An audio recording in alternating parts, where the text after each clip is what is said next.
Shalom bagi kita semua.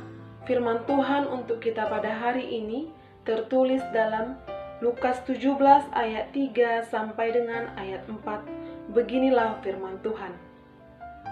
Jagalah dirimu, jikalau saudaramu berbuat dosa, tegurlah dia. Dan jikalau ia menyesal, ampunilah dia.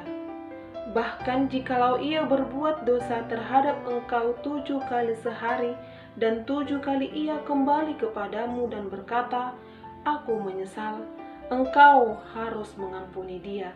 Demikian firman Tuhan. Saudara-saudari yang terkasih di dalam Yesus Kristus, pada dasarnya di dalam kehidupan ini setiap manusia tidak luput dari kesalahan, baik di dalam ucapan maupun tindakan. Kesalahan ucapan atau tindakan itu bisa saja dilakukan dengan sengaja atau tidak sengaja. Dan akibat dari kesalahan itu adalah bisa saja melukai hati orang lain akibat kesalahan yang kita lakukan.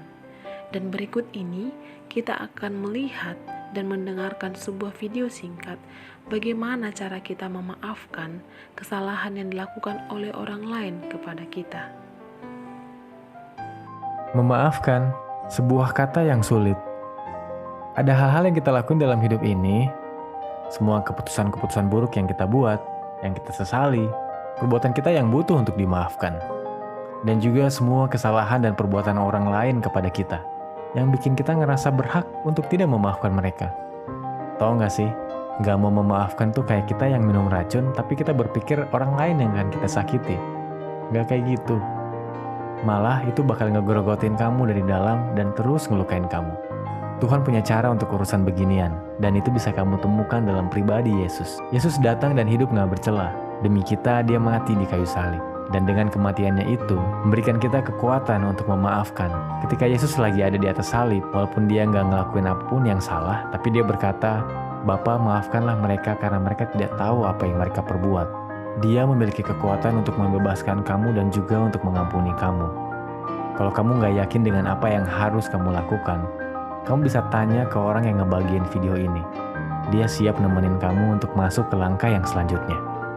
Entah itu menghadapi sulitnya memaafkan supaya kamu bisa merasakan kelegaan, atau menemukan kebebasan untuk pengampunan yang kamu butuhkan.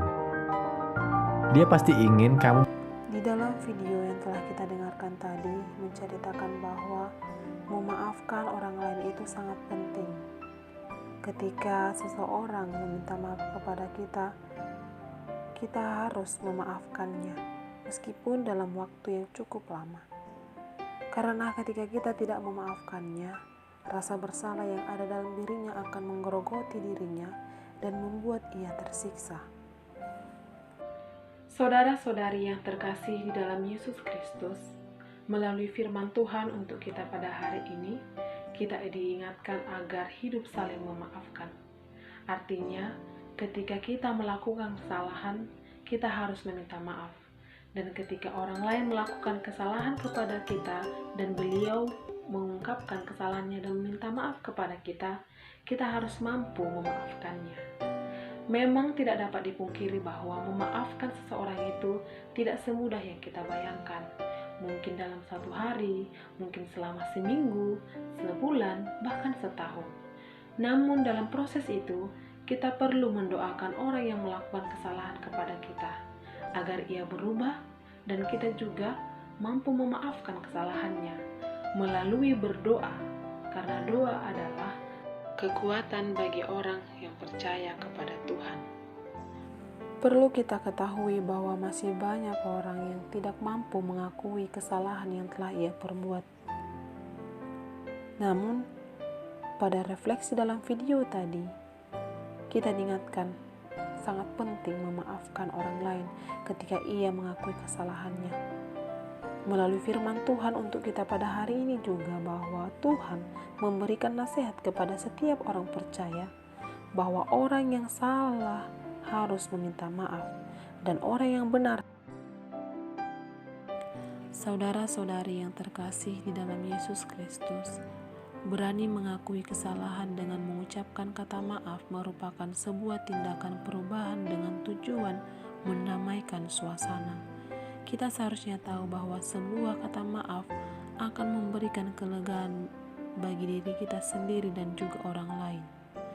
Ketika segala sesuatunya membuat kita merasa tidak nyaman, beranikanlah dirimu untuk mampu mengucapkan kata "saya minta maaf", dan beranikanlah mengucapkan "ya, saya memaafkan". Dan akan lebih baik lagi kalau upaya untuk meminta maaf itu dan memberi maaf muncul dari dalam hati kita dengan kesungguhan kita, sebagai sebuah kesadaran, sebagai sebuah keinginan untuk menciptakan kedamaian di dalam kehidupan kita serta melakukan sesuai isi firman Tuhan. Amin.